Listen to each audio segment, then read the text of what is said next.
Welcome to the Industrial Revolution. Yeah, a time perfect. of invention, an era of equality. Invention and equality. Lovely stuff. Age. I still think that we should make a dance battle. I really do think so. Of progress. Total Warhammer Progress 3 is has recently important. received a new faction, the Chaos Dwarfs. A race of industrialist gentlemen, braver Look at these techno-demons, pretty and a work boys. ethic rivaled only by a Croatian sweatshop. Because today we'll be uniting all dwarf kind, whether Yeah. willing or not. Through the They're power of willing. friendship, employee satisfaction, and 30,000 hobgoblins, we can selflessly spread the gift of employment. It's a very important gift, and I shall accept it.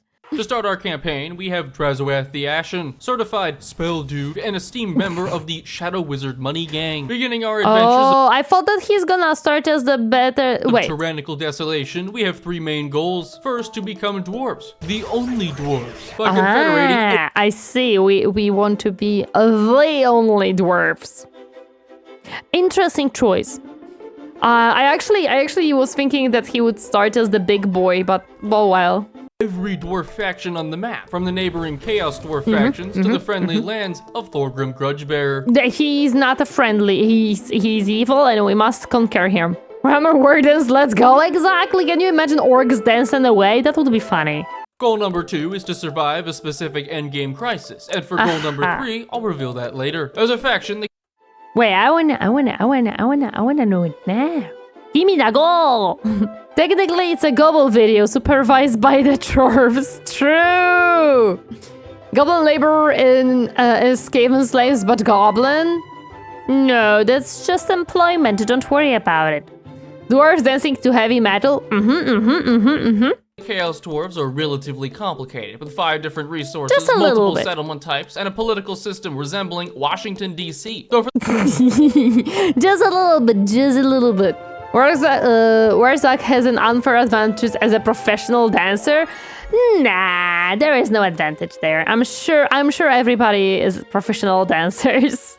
For that reason, I'll explain each mechanic as we go on. Entering our first battle, Drazoath starts with several unique things. First, a really cool hat, symbolizing It's important. It has to be tall and it has to be big. I would know.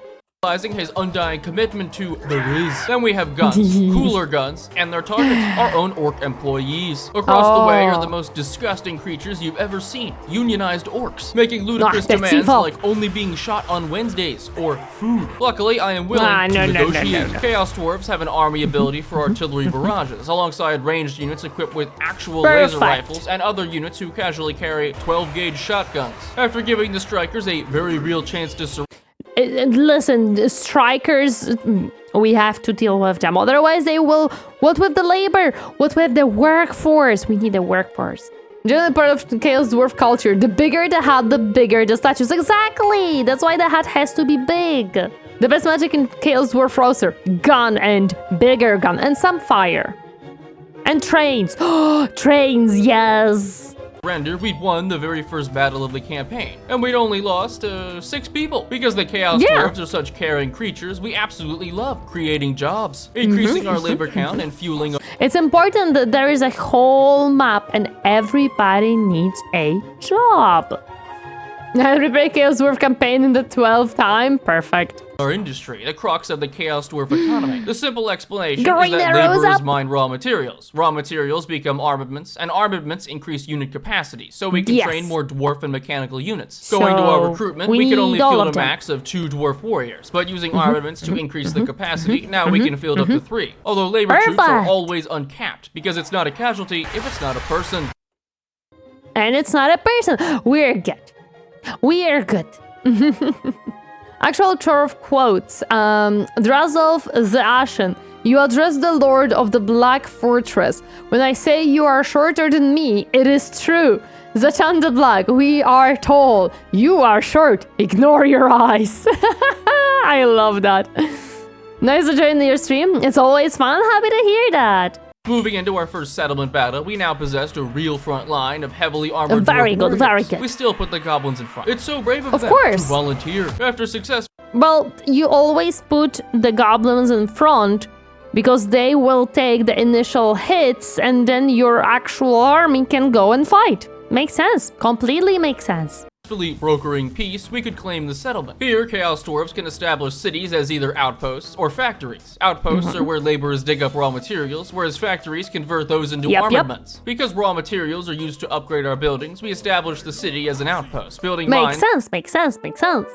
Considering the last Reggie video you watched was about volunteers too, I think it's fitting. Of course, we have a lot of volunteers here. If they didn't want to die, they wouldn't put expendable into their username. Exactly! And meat shield, right? I wish there were more Kadai units though. I feel like the dual wield lava snake boys are kinda underwhelming. I do agree, we need more Kadai, for sure. But like outside of the 114 mods, I have to add units and factions, lol. Oof. Kadai are really great if you give them unbreakable upgrade. It literally changed one of my campaigns. Yeah, I just want more variety. I want more lava in my army, you know? And demons and metal.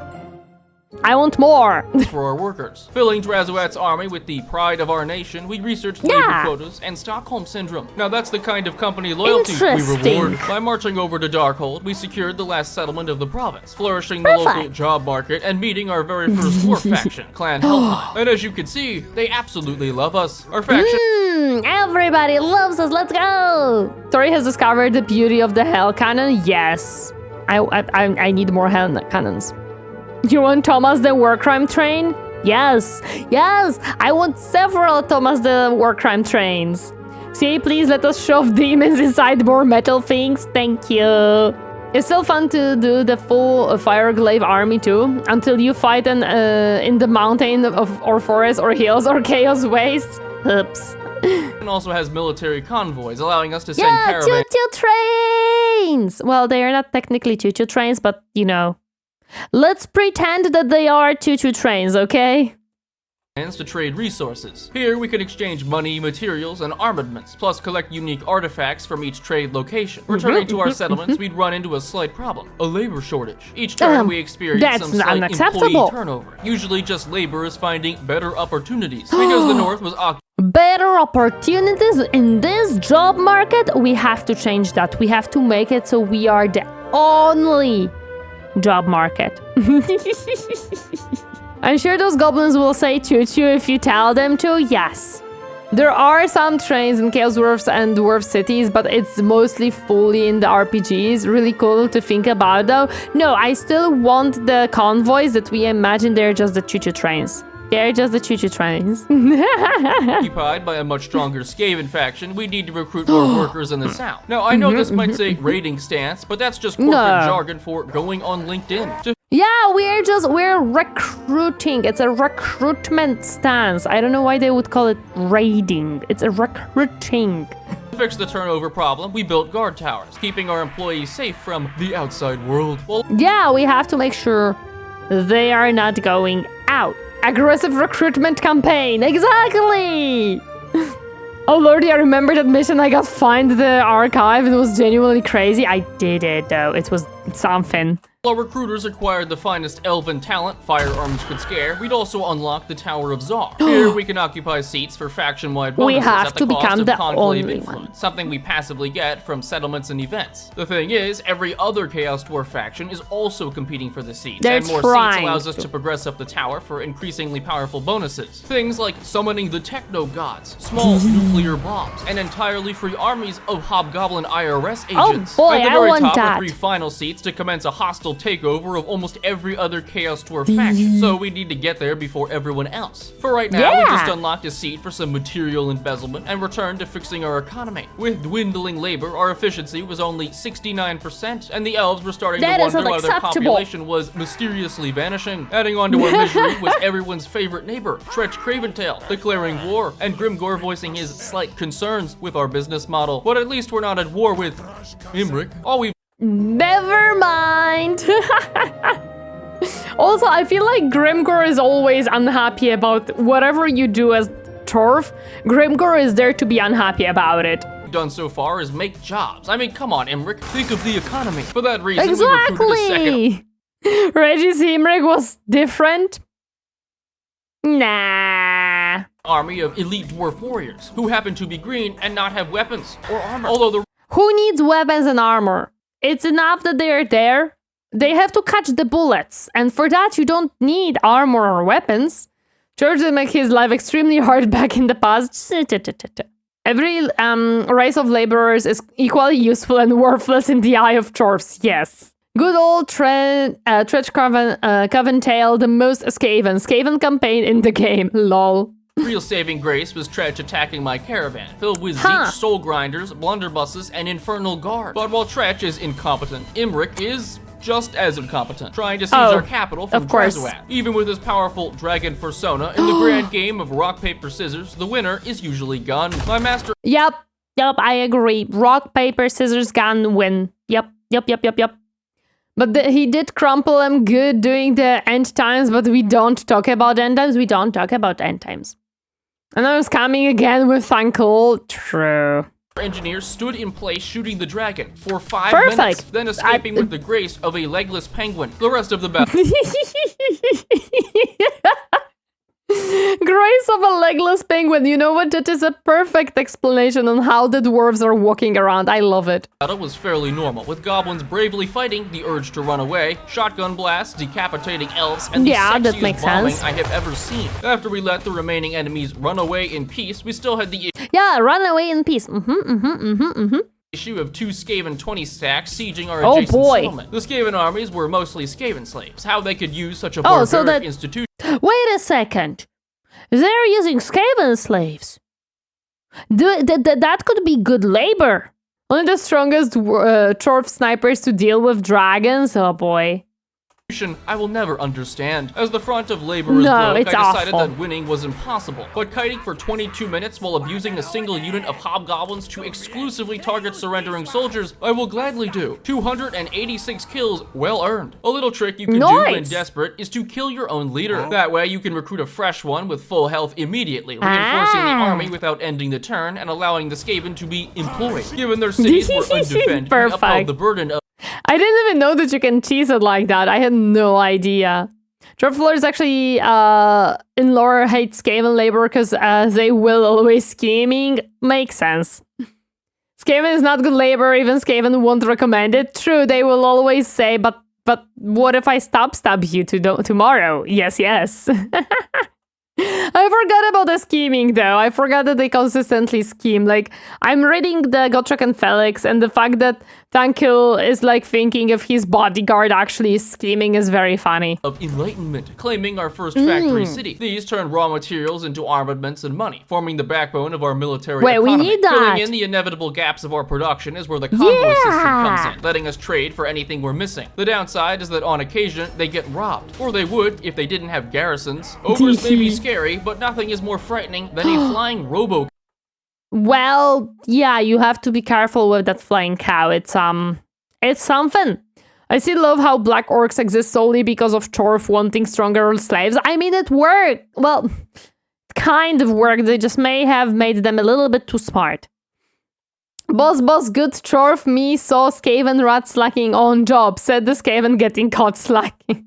Yep. Cow. After defending the caravan, we also occupied the Skaven capital as a tower settlement, which is unlike either a factory or outpost. Towers produce conclave influence and can only be settled in provincial capitals. The downside is that neither factories nor towers use labor, so all of our 2024 laborers were in one province, leading to some minor issues like a full-scale revolution. To fix the issue, I built another mine, then sat down with our employees to just talk. And if this might seem like an OSHA violation now, don't worry, it only gets worse from here.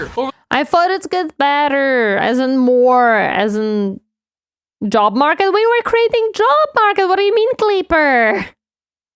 There's a mod where Torfs can re-enslave the Black Ores, including Grimgor victory conditions overhaul. Oh boy.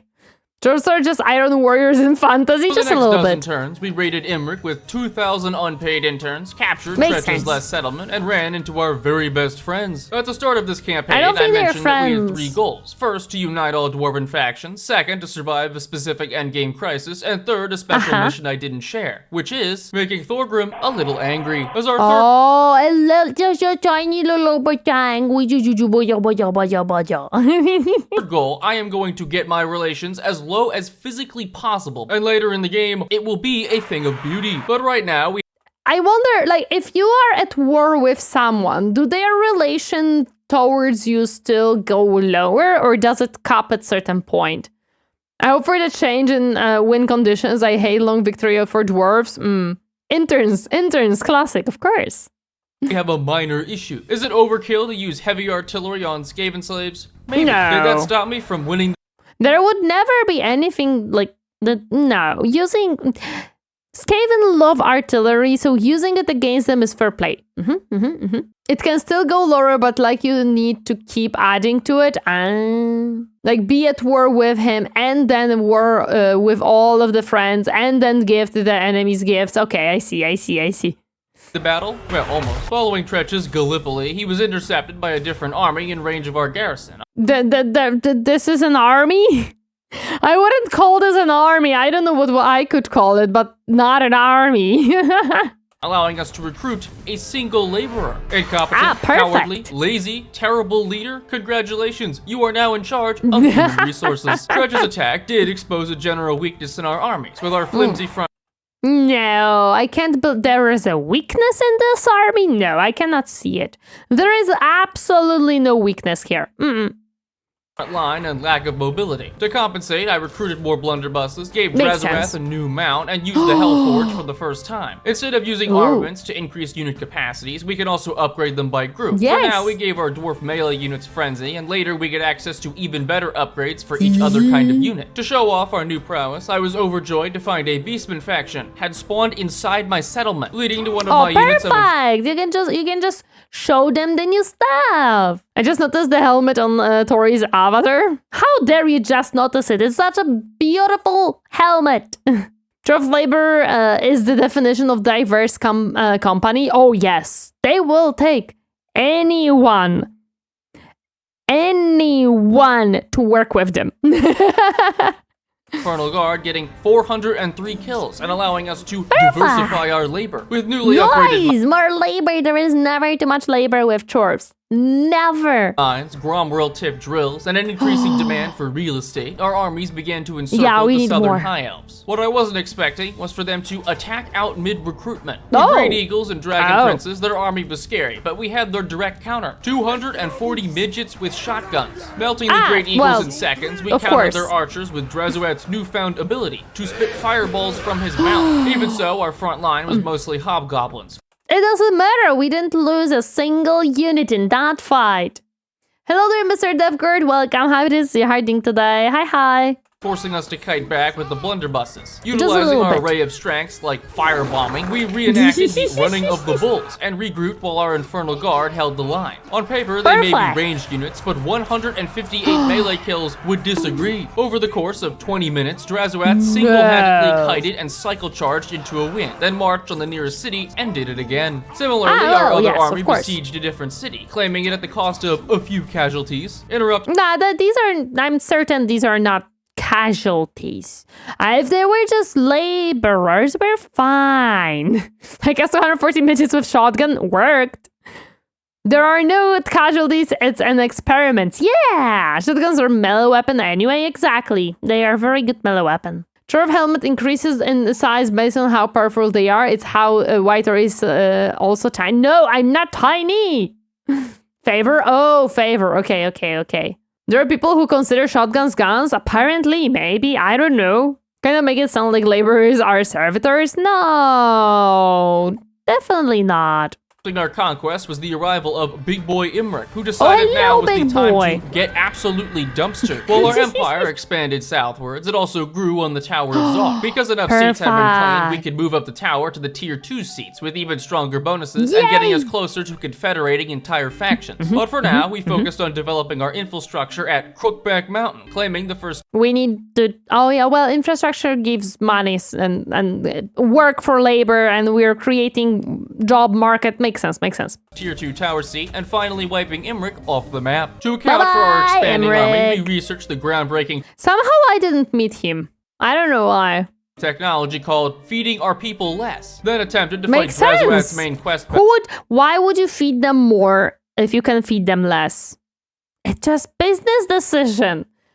I'm now good to make cooking plans and look up recipes in the company of the red mushroom on screen. I am not... That goes into the book. That goes into the book. I am no red mushroom! Can't believe this. The children yearn for the mines? No, the goblins do. The goblins yearn for the mines. Wrong dwarf? No. I have my specific book. I'm not a red mushroom chat. Battle against a small force of 6,000 undead. It's good to No, know hey, that what are they doing here? priorities in order. The first wave is Oh, most no distracting. No, we cannot distract the no. No, the work has to be done. the weaker undead, black knights, skeletons, and crypt ghouls. And while some might say shotguns are dishonorable, those people are probably dead. Why would they be dishonorable? You stand, they come in, you shoot, they die. Where is the honor? It doesn't go anywhere. It's perfect.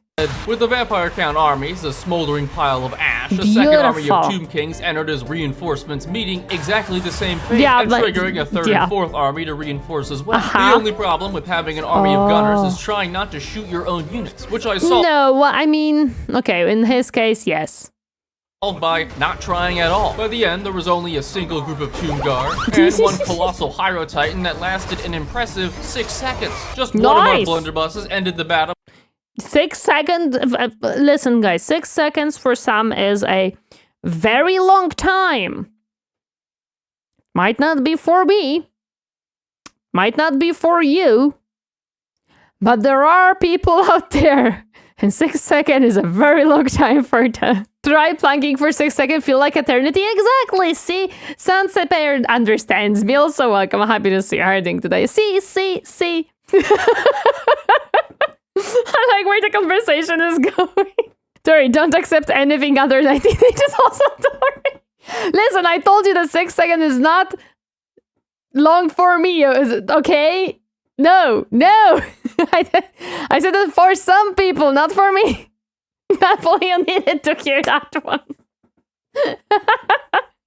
Maybe. With a rather tame 329 kills, earning Drazuath his quest item and letting us recruit the Immortals, a bunch of cyborg dwarves. We also befriended a local ogre faction.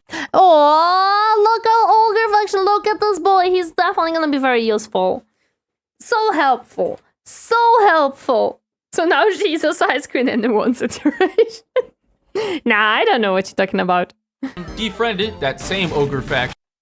No, don't defriend him. And move further south to attack they the just want Skaven. food. It's not like their garrison can be that, Oh my god, oh my gosh. That is a garrison I would not want to fight manually. I would love to create an army to just auto-resolve it. No, I wasn't trying to invade. I was just saying hello. No sooner afterward did Kolek declare that he wanted to be our friend. Surprisingly, the Chaos Dwarves are pretty well liked by a certain clientele because we'd taken out every accessible. Why does he not like me? He didn't like me though. As far as I know, he made a freaking war on me. Yay, Nurgle, EU Nurgle, stinky. Enemy in our homeland, it seemed like a good decision to venture east towards Cathay. But little did I know, we would run into the most horrifying, evil, and utterly villainous antagonist the Warhammer universe has ever known. Hellman Gorst.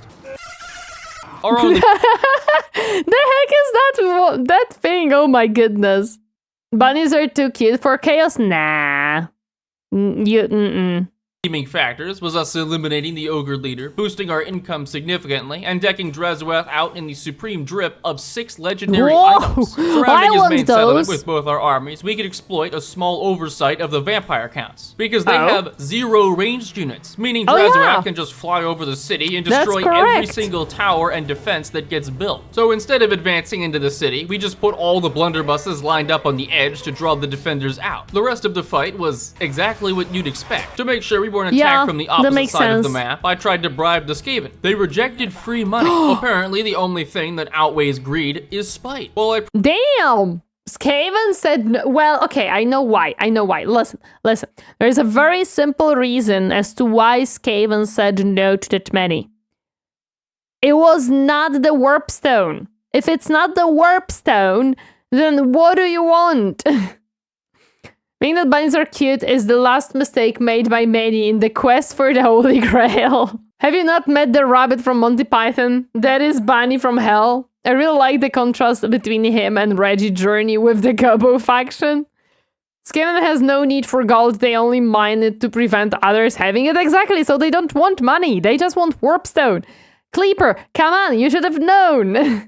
Prayed the Skaven would stay in their hole, I called out a vulnerable settlement from Gorst, which got occupied as an outpost. The thing is, its natural resource produced armaments. Need a cheap, readily available supply of coals for the furnace? Just burn down the forest. What's it gonna do? Get up and walk away? To remedy this, I can actually convert outposts to factories, or vice versa, which destroys all the infrastructure, but changes. Must be confusing getting no from a Skaven. No, yes, yes. The settlement type. In line with developing our provinces, we researched tech to help the average citizen, like tyrannical decrees and 20-hour shifts. Then began building our first tier 5 settlement to unlock our look at the choo-choo trains! Oh, it's time! best units. The best part is that when the building is almost done, we can rush the construction to instantly complete it, at definitely no cost whatsoever. We were fortunate that Helmut Gorst had met his match. Yes, no, we must kill them so they die. A giant blob of green flesh, and that the Skaven we trespassed against were too paranoid to move. Sadly, Gorst's vacation eventually came to an end, with one of his armies trying to siege our homeland. Gorst himself just kinda spontaneously died. We took out another— Yeah, he just don't question it. It was an accident. When if this train lasts more than 6 hours with the fuel supply, I hate you, but I think so. Stack of ogres, and Drazurath finally had some spare skill points. One of his learned skills targets an area, then peacefully explodes an entire volcano. What the spell costs— Does it work anywhere on the planet? Because that is a very interesting way of doing it. Does it mean there are volcanoes everywhere? I wonder. A literal kidney of mana, unless you're Drazurath, because one of his abilities practically halves the cost, plus certain techs and items reduce it even further. As a Chaos Dwarf, Drazurath is also a master of diplomacy with all of the respectable factions. We gained a defensive alliance with Kolek, trade with Norska, non-aggression. How did you even manage that? Why everybody hates me? And he managed to trade and have non-aggression pacts. This is not fair. Vulcan lives, stomp, lol. Pacts with other Chaos Dwarfs, and the Skaven promised to consider not killing us. Alliances give us the ability to construct outposts, You are a different faction, I know, but I'm still a dwarf. Allowing us to recruit a limited set of units from other factions. The only thing that can make blunderbusses even stronger is backing them up with chemical weapon teams. Oh my goodness. By increasing our influence, we could unlock the second to last row of seats in the Tower of Zar, rapidly closing the gap to instant confederation of the other Chaos Dwarfs. Not to mention that filling out the seats in the tower gives every Chaos Dwarf faction bonuses, like a higher caravan capacity. Despite us taking a sizable amount of Gorst settlements, not everything was going so peachy. Vampiric and Nurgle corruption were spawning rebel armies, lizardmen ones, and that caravan— Why? Wait. Okay, it makes sense because there is because lizardmen are there to get rid of the corruption, so makes sense. Someone call Canada, we're inventing new war crimes now! And we sent lasted a single turn. Why hello. Wow. What can I do for you, fine gentlemen? Our allies were handling Grimgor's main— Wait, did he actually auto-resolve it and died? Why hello. What can I do for you, fine gentlemen? I see, okay. Our allies were handling Grimgor's main army, but Helmut Gorst was riding around the ocean in his vampiric submarine. We're fighting zombies, and we're somehow taking more casualties than them. How is that even possible? They're literal zombies, they're trash. For this problem, I found several hundred involuntary volunteers to rush the construction of our tier 5 settlement, so we can start getting higher level units. Infernal Guard, more techno beasts, and a sprinkling of German artillery train! Let's go! Trains. I also needed to recruit a third army because I thought that he's gonna say that he has to recruit someone to drive the choo-choo train. It would absolutely make me laugh if that's the case. It would be very funny. Goblin labor is more trash than zombie. Damn. I hate fighting against Gorst.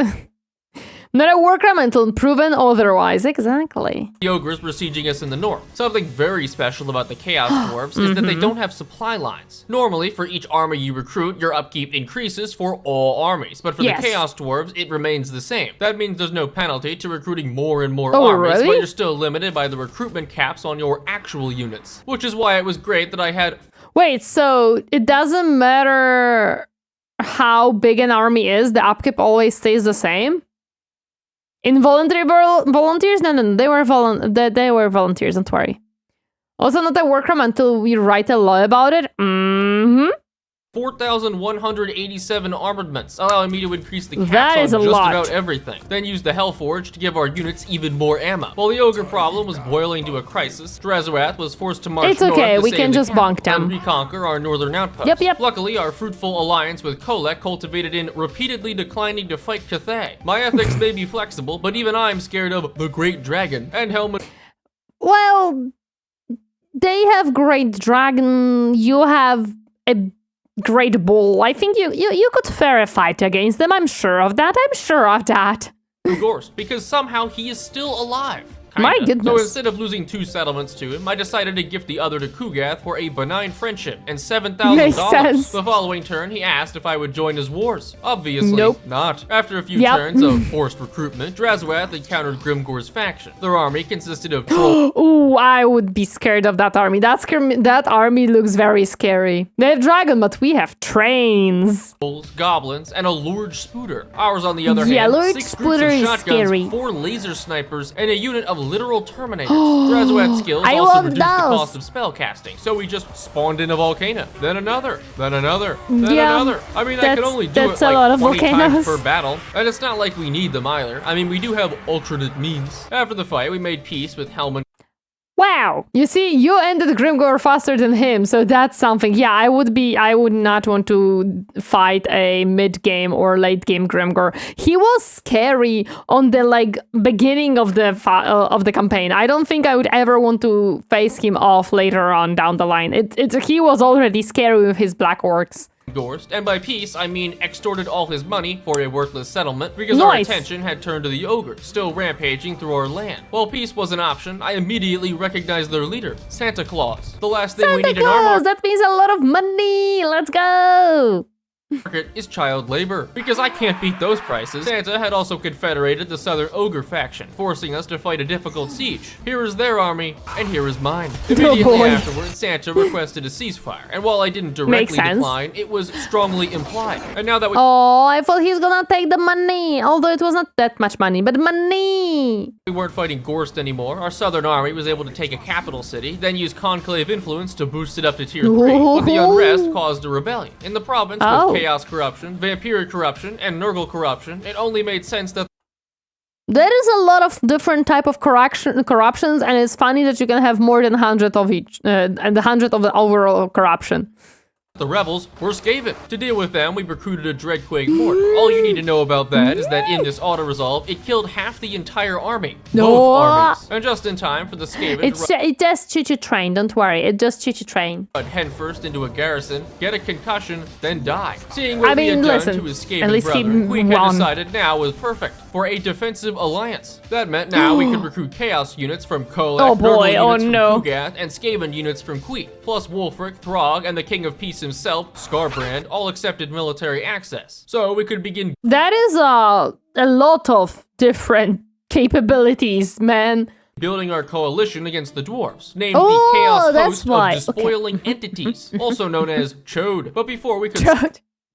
I love that he came up with it, and it's Chode. It's beautiful. Thank you, Kleaper. Perfect naming. Nothing to add, nothing to take. Solidify our alliance, Helman Gorst declared war yet again. And this time, Drazoath was busy fighting the ogres in the north, leaving a single army to defend the south. We'd also been ignoring our industry, so it was fortunate we'd put our best employee on the case.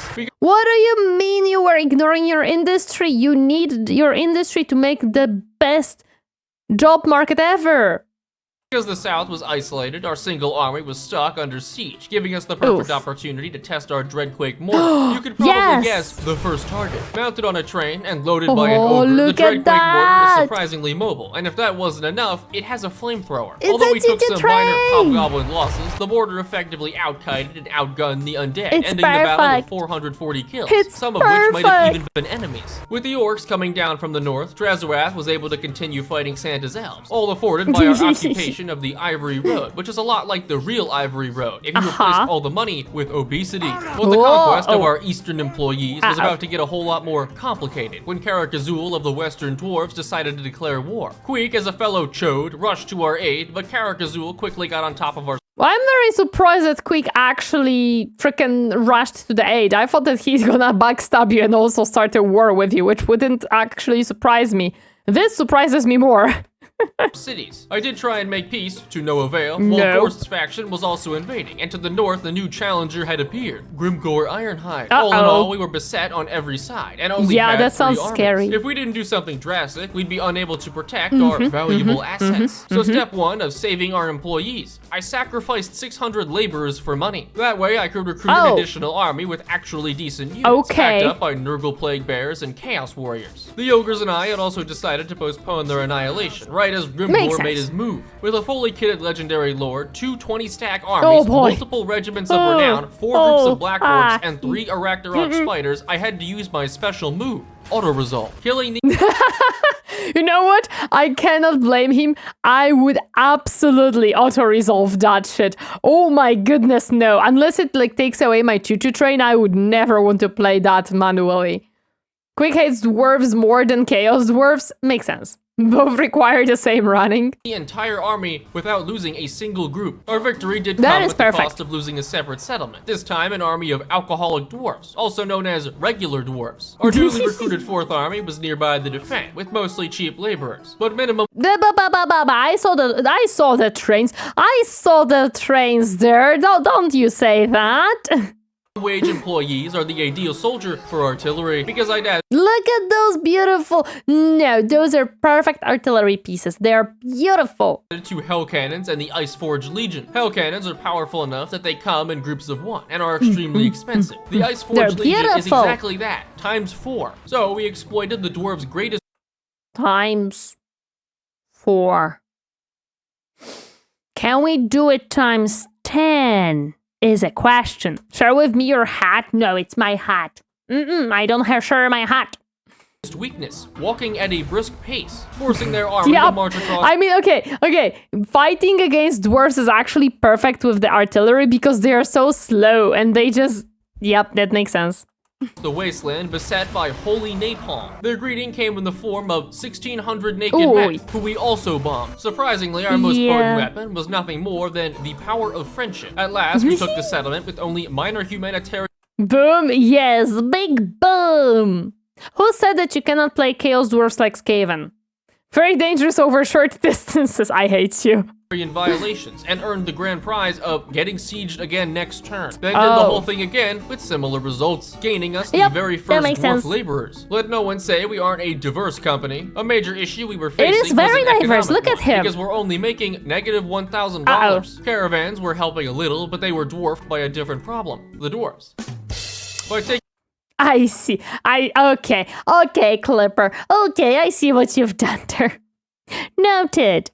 Settlements from Karak Azul, it was apparent Thorgrim would declare war on us. Eventually, Grimgor had resurfaced in the north, and the Gorstmobile was back in action. But maybe we could team up with the dwarves. Let me stop you there. While Drazoath could fight Thorgrim and Verzag, we didn't have an army in position for Grimgor. But what if I told you we could spawn one through our special ability as Chaos Dwarves? Corporate lobbying. Because we'd banked a total of 1,000 conclave influence and had unlocked the final tiers of the Tower of Zar. Taking our very first seat and confederating, we were given the small prize of a maxed out capital, an extremely developed province, and 1 full 20 stack of tier 5 units. Next. Oh boy, would I love that. Oh, that sounds awesome.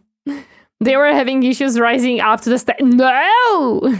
Business expense. Yup. To a second, but the real battle was further south. Grimgore's full might versus the finest naked mushrooms. One hell cannon was the best we had, along with 2 groups of natural medicine users. Hell cannon projectile. I don't think they're using any medicine, to be honest.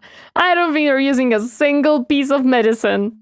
Can be manually controlled, so I skillfully steered it into a tree. Trust me, this is much harder than it looks. Stationary targets are Is it? Are you sure about that, Clipper? Or is it just you just steer it into the tree? much easier to hit, like these target dummies disguised as goblins. Throwing Grimgore's sacrificial lambs, our leader ran as fast as he could, which, to be fair, is not very fast. The great clown-off had begun, with Grimgore exercising his national speed-walking titles. The freaking wobbly walk is awesome. Against an obese short man while shouting, "You're next." The balance of power was our whole army versus Grimgore and a single black orc. After 10 minutes chasing our leader around in circles, he was finally felled by some goblins throwing pointy sticks. So what killed Grimgore here? The hell cannon, the pointy sticks, the shotgun of the Lord. The answer is pointy sticks. Ding. More turfs always. Grimgore beaten, we employed him as Tzeentch's new secretary, allowing our newly annexed armies to rampage across the ogres. Now all of this is great and all, but maintaining the military-industrial complex requires something we seem to be lacking. Minus $9,000 per turn. Oh boy, that is a lot of money being lost. To be fair, Grimgore is just armor, so no wonder it's hard to move. True. These armies we confederated are 5,000 upkeep each, and the new cities barely generate any money. Our wages were so low, our employees were actually paying us, and we'd taken all the money from their 401ks that definitely existed. In the end, I decided some minor layoffs were necessary. So in a single turn, I transferred over 1,000 laborers to other branches. And when bankruptcy approached next turn, I pulled myself up from my bootstraps and sold our employees again. If you have too much employees, why not sell them for money that you don't have? It's just, again, a business transaction. Don't worry about it. Wondering whether this is a good plan? Let me assure you now, it's not. To get more laborers, we needed to win more battles. But in order to win more battles, we needed more laborers. The positive of stealing several armies via political annexation was that we were now strength rank 1, which did literally nothing. Helman Gorst, a man almost as pretentious as a YouTuber making a big deal out of their face reveal. Him trashing our settlements sucked, but we could easily make up the lost income at the negligible cost of a few thousand human sacrifices per turn. But you can only throw so many people into a near bottomless chasm before someone starts to notice, and that someone. Really? No, I would, no, who would have noticed? It's just a few thousand laborers per turn. I'm sure no one would notice. I'm sure no one would notice that. One is Thorgrim. After 85 turns of insults, intrigue, and incineration, it was finally time for the Great Civil War between the Proud Dwarves and whoever that is. But perhaps more importantly, Mr. Gorst finally made a mistake. Gorst, we're gonna do it! We're gonna do it! He's dead! Of course, his inconvenience would outlive him, with another vampire army besieging the east. Queek had built his outpost here, giving an additional garrison of 3 Skaven slaves. As soon as they Listen, 3 Skaven slaves sometimes is better than no Skaven slaves, and sometimes it's worse. Hit the enemy lines, they died, then ran, in that order. Also, on an unrelated note, our neighboring Chaos Dwarves mysteriously vanished into my labor force. Our economy... It's important, we needed more labor for fighting, so yeah, makes sense. Don't worry about it. It is intimidating, yes. It was now only mostly in shambles, and my just 6,000 instead of 9. That's definitely a difference. Yeah. It's a difference. 6,000 sacrificed laborers were propping the whole thing up. Fortunately, we were starting to employ them in my favorite location, a literal volcano. We were even making 112 influence per turn, letting us confederate more factions, gaining a new Wait, wouldn't that give you more armies? So that means more expenses. So that means our economy is in a bigger shambles? Just a thought. Hello there, snowman. Welcome. Happy to see you hiding today.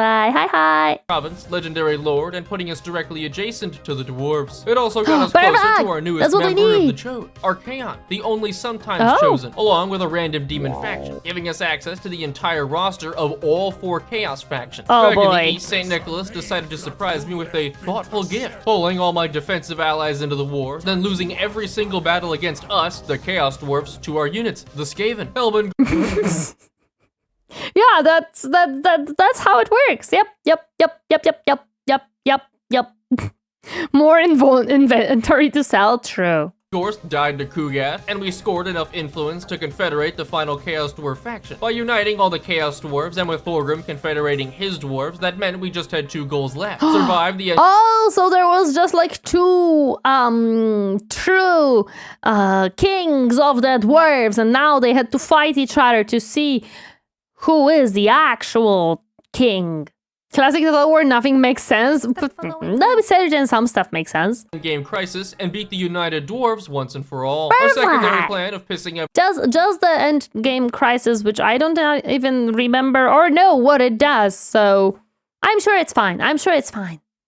everyone off was also going well. Gorst had negative 227 relations, Cathay boasted negative 277, but above and beyond was Thorgrim at negative 498 and trending to negative 1000. Surely it can't get much lower Surely it cannot get much lower. No, surely. than that. Taking an overview of everything, most of our enemies in the east had been completely dealt with, leaving us with our only remaining enemy, the dwarves. We temporarily pulled back to regroup, while raiding the outskirts of their land to replenish our labor. The great 5-turn plan We need all the labor. Oh my goodness, this is sad. This is just a sad thing, man. This is just... Why? had revitalized our economy, bringing us Yep. to an impressive $18 of income. Speaking Oh my gosh! Look at that! Profit! Money! We're profitable again, let's go! of raises, here is stupid amounts of money. One of our final tax is unilateral agreements, which in contract law is like a one-sided obligation that as soon as we start doing it, the other party can no longer back out. All I have here is a signature and someone who hasn't read the fine print, giving plus 5% trade income for every convoy ever completed. And let me tell you, That is... I love that. It's getting reworked for end times. Archaon will have big part in it. we've been doing a lot of employee trading. The Tower of Ah, Zod that now is also cool. resembles the ideal democratic system because I own every seat. Democracy feels great, but only when you win. Because there's nothing Of else to course. spend influence on. Every time I take a tower city, we just occupy it at max level. With our lands Ah, that sounds so cool. You can just like... Oh yeah, true. Because once you like confederate everyone, the influence is kind of pointless. But... Towers, good. becoming increasingly centralized, we returned our gaze to the dwarves. Queek needed help in the south, so I decided who better to defend him than Skarbrand the Exile. In the north, we tailored our armies I don't remember why he has Skarbrand in his armies, but it's just funny that he does. specifically to fight dwarves. My master plan involves hiding all my units in the forest and having a Dreadquake mortar drive around for 10 minutes. Eventually, they found my army, ending the battle in a climactic chase.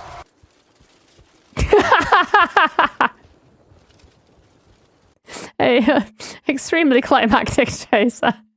Definitely not a slow chase or anything. No. It's packed with action, guys. Packed with action. One of our army abilities also spawns these friendly fellows anywhere on the map. By the second fight, I had perfected Just this strategy. I call Hello. it They nice just say army. hello. They just thinking that you might be called, so you know. They're only longer than this. Yes, definitely. Summons techno demons. Several dwarf armies were wiped out with the power of the rave. Now it's no surprise. Well, okay, but they were running at the Clipper with no shirts. Of course they died. Come on. He has lava, bullets, and lava demons. No shirt is kind of crazy. The dwarves were losing, both in the north and south. Shockingly, we were actually making money, and we're progressing towards complete and utter domination quite nicely. Now, surely nothing will happen next turn that will Yeah. completely stop. Oh, look, we just got a letter. I wonder who it's from. Verzag, Great Green Prophet, renowned union leader, and original author of the Communist Manifesto. Verzag has decided to decline employment by starting a global uprising. In 10 turns, the workers of the world will unite, and most— No, we can't have that. That would be awful. That is absolutely awful. Hello there, Dry Rose. Look at those dance moves. He has some dance move, but we cannot unite their workers. That's bad. Frighteningly, they are now British. We need to rush to the dwarven provinces to prepare defenses, because Verzag's armies spawn in the west, on the left side of the mountains. And defenses do cost money, or in our case, another round of mass sacrifices. Yeah, now I have not money. $111, but after a few clicks, it's 30,000. Wow! That is a lot of money. Throwing labor into pits apparently works, guys. What can I say? Farragate Peaks, Valea's Sorrow, and Black Crag fell to Drazoeth and Du Bois, forming the bulwark of our defense against the endgame crisis. I was also gonna finish off Gorst until I realized he was friends with all of China. Ah yes, Twisted Necromancer. He's the smart boy. He was like, who the turfs will not want to fight with? Ah, of course, the China. Welcome to the PRC. Of course, that didn't stop me from stacking 700 raiding goblins on his capital, prompting his immediate offensive war declaration, meaning Cathay wasn't pulled in. And remember how I've— That is actually so. Why would Cathay not get pulled in? Oh, okay, that's funny. Making some allies with only 3 turns. Just a few allies, like here and there, 1 or 2. Don't worry about it. Turns left until the crisis. We built Dreadquake mortars, upgraded garrisons, and recruited more armies like Zatan the Black's elite all the squad, defenses needed. 3,000 Hobgoblin IRS agents. Sacrifices were in full swing. A single dwarf got— Now you don't need economy. What you need is defenses. Lost in the underway, and Kugath handled Gorst with his extensive knowledge of war. Finally, we were upon the last turn before the crisis.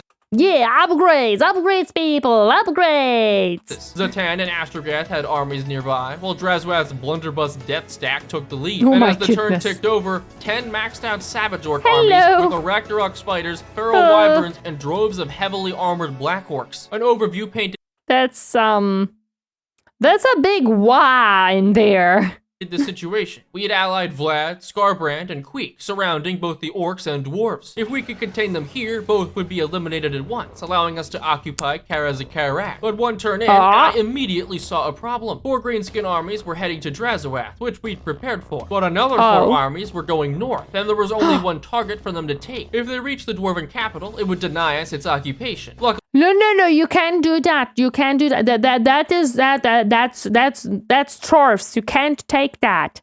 Drazoeth caught this first army away from the pack. Their army consisted of 2 Ragnarok spiders, multiple giants, and masses of infantry. By the end of the battle, not a single unit made it to the front line. At least, alive. Nothing to lose but damn. chains. I wouldn't be so sure. Our next battle was identical and ending in a similar result, but we didn't have enough quality ranged units to pass around, forcing me to explore other alternatives. As bad— Of course, there is labor for a reason, and sometimes you have to use labor in more than one ways, you know? That's just how it goes. That's just how it goes. As these goblins seem, they are exactly that bad, taking multiple stacks They're to actually perfect. do anything. But Chaos Dwarves don't have supply lines, so I recruited 7 armies in one turn while my income was completely unaffected. Who would have guessed that the greatest Wa on the planet would be defeated by 7,000 hobgoblins? So with the— Listen, sometimes that's what you need. They also use goblins. Sometimes. Marxist orcs defeated, that left only the dwarven capital occupied by Thorgrim and a second army, which we lightning strike with a small line of goblins. That's like maybe 1 meter long line. It's very small. It's very small. Bringing together our most stacked armies, we had Drazoeth's Doomstack, an entire army of Fast gobbles, yeah, they can run fast. That's good against dwarves. Dwarves are not known for their speed. Of techno demons, and most importantly, Archodes. Every ally of the Chaos Alliance had brought their own might to bear. Vlad's Vardice, Kugat's Plague Bears, Scarbrand's Bloodletters, and one holy war shrine from each Chaos God, plus units from our other 10 allies. So when a reinforcing dwarf army flanked, Wolfric had it handled. Not to mention, that's a lot of breaking down the front door. We finally had our grand 1v1 with Thorgrim versus Drazoeth and a few friends. Then I pulled everything back and decided to engage Thorgrim in a fair fight with the dwarf. I loved it for the fair fight he used Skaven. It's perfect. It's perfect. Avengers are here, basically, yes. Was routed and Kara as a Karak defenseless. This was our golden opportunity to unite dwarfkind. But Thorgrim had been a worthy adversary, and his people had fought valiantly. So instead of eliminating the faction and wiping Thorgrim off the map, we struck a deal. I leave you alone, you leave me alone, and together we watch 127,000 hobgoblins raid your land. Positive relations, +8. Negative relations, -6,000. 6,884. That is a score and a half. My goodness.